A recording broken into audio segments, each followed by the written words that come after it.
Tout d'abord, je tiens à faire une rectification à votre annonce de lundi dernier, me présentant comme un acrobate de l'air.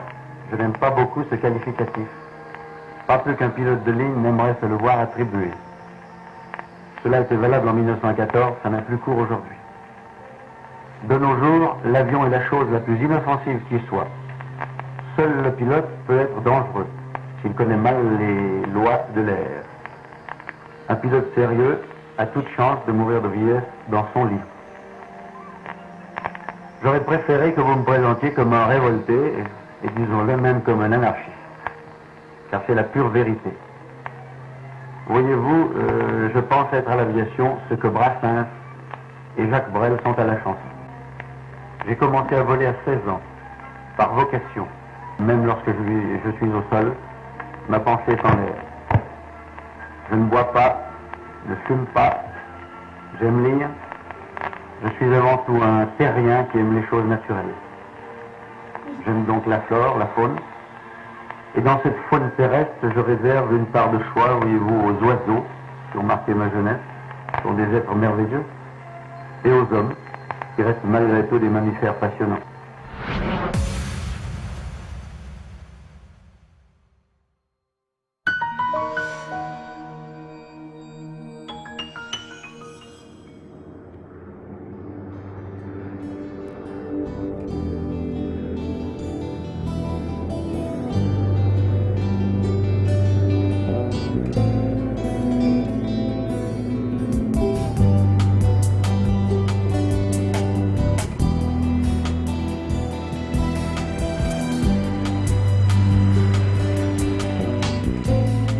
De toute façon, c'est un Piper, hein. C'est un avion qui avait un moteur de 140 chevaux, celui-là.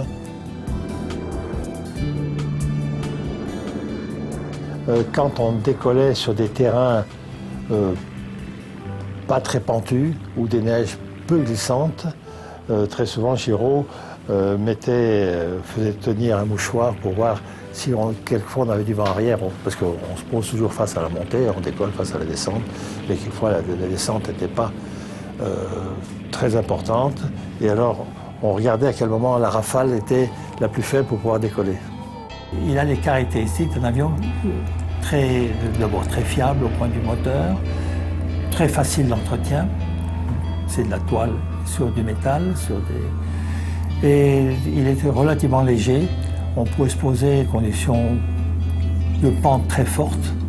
Ce n'était pas des skis vraiment très performants au point de vue, parce que le point d'application des roues était sur l'angle extérieur du ski. Ça fait qu'il travaillait comme ça.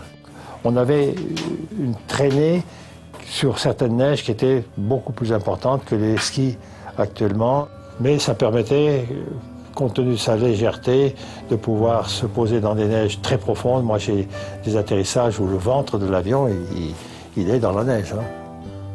Et j'ai décollé, on donnait un tout petit peu de vent pour pas que l'hélice rentre trop dans la neige et perde de la traînée. Et ensuite, on décollait facilement.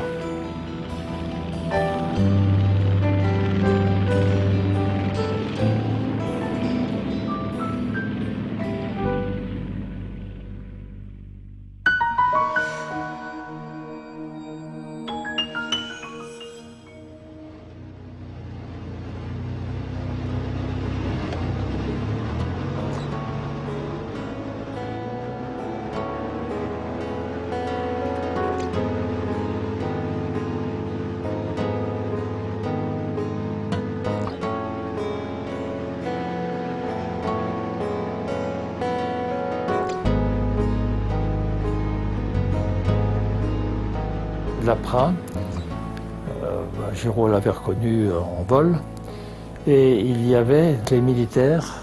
On était bien à ce moment-là avec une équipe de militaires qui s'occupait un peu des bases, des terrains, etc. Et il y avait des chasseurs alpins que Giraud connaissait le commandant, et toutes les cailloux étaient mis sur le côté, à droite et à gauche. On avait une très belle piste, pas très longue, pas de pente malheureusement. Enfin, sur roue, ça allait. Le problème, c'était sur neige. Alors, très souvent, sur neige, on dépassait le terrain. Il y avait une partie qui remontait plus haut, Et à ce moment-là, on décollait sur la partie, en accélération sur la partie haute. Il est un peu impressionnant, d'abord parce qu'on ne peut pas remettre les gaz, on a tout de suite une paroi devant. Deuxièmement, quand on fait l'approche, on ne la voit pas. On fait une approche, on est caché par le relief, donc on fait une approche courte, on le voit dans les 30 dernières secondes. C'est très agréable parce que les gens sont toujours impressionnés par cette approche-là. Quand le terrain était fait, automatiquement, Giraud demandait son homologation. Et moi, je venais me poser avec le pipère et j'amenais systématiquement une personne d'administration, qui était le commandant de la base de l'aérodrome de Grenoble-Saint-Joire. J'aimais bien l'apprendre parce que c'est joli. Ce cadre, tu arrivais dans ce cadre fermé.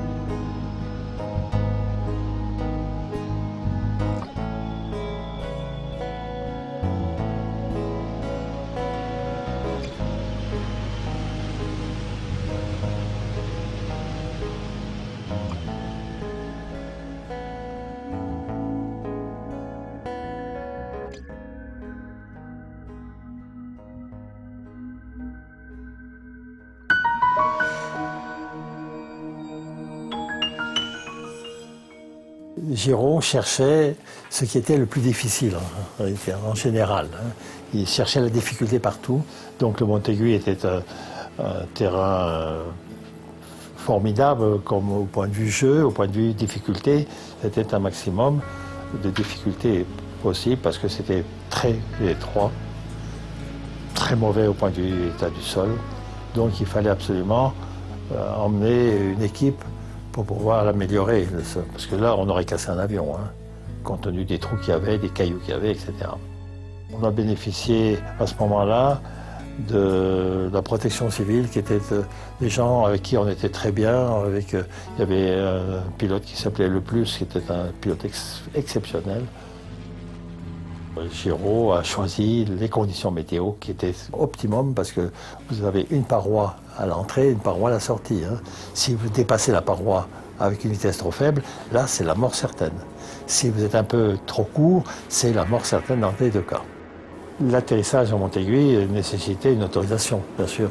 Giraud était un monsieur qui allait voir jusqu'où on pouvait l'autoriser. Il aimait bien provoquer pour voir si on allait lui donner une autorisation. Et quand moi j'étais dans l'administration, à ce moment-là, c'est moi qui délivrais l'autorisation d'ouverture d'altisurface ou d'altiport. Et il m'avait envoyé le dossier en disant « Que va faire Marcel ? Est-ce qu'il va ouvrir ça ? S'il ouvre ça, c'est un fou, parce qu'on aura des morts tous les jours, c'est sûr. » Je lui ai dit « Refus d'autorisation permanente, mais une autorisation pour M. Giraud seul, exclusivement M. Giraud. » Il était content.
Le Montaigu, qui est quand même extrêmement difficile, puisque vous arrivez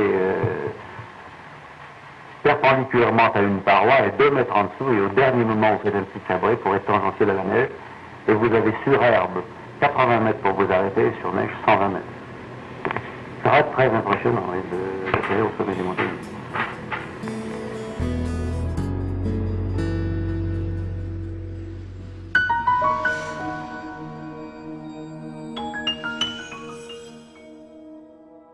Eh bien, spécialement pour le Mont Blanc, je pourrais vous répondre que cet atterrissage était peut-être une fuite symbolique vers les sommets, l'air pur et la liberté. Mais en atterrissant au sommet du Mont Blanc, j'ai voulu faire un cadeau à ma génération. Cela a été pour moi une expérience enrichissante. Atterrir au sommet du Mont Blanc est très très difficile. Il faut une longue préparation technique, et je dirais même spirituelle, car il faut prendre contact à 150 à l'heure dans une pente de 100%, c'est-à-dire à 45 degrés, et cela à 80 mètres en dessous du sommet.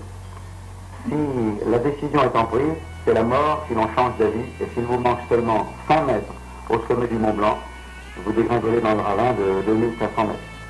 Cet atterrissage et de nombreux autres aussi m'ont appris combien les hommes en général vivent en deçà de leurs immenses possibilités physiques et intellectuelles. Je reste persuadé que nous n'utilisons qu'un quart de nos possibilités. Rien ne peut se faire sans la volonté, et il y a un monde entre pouvoir et vouloir, un monde qui est un fossé que très peu de gens franchissent.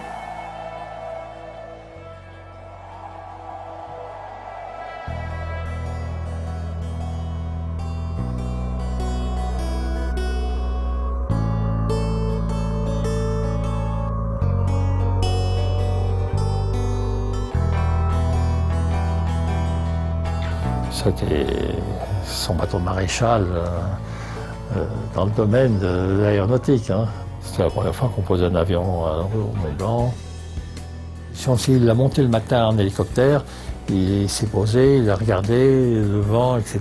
Puis il est revenu ensuite prendre son avion. Il avait monté ça un peu en secret avec les gens qui s'étaient chargés de la sécurité. C'était Jean Voine qui était à l'UCPA à ce moment-là, qui était guide de haute montagne, qui était moniteur à l'UCPA, et avec les guides de Chamonix.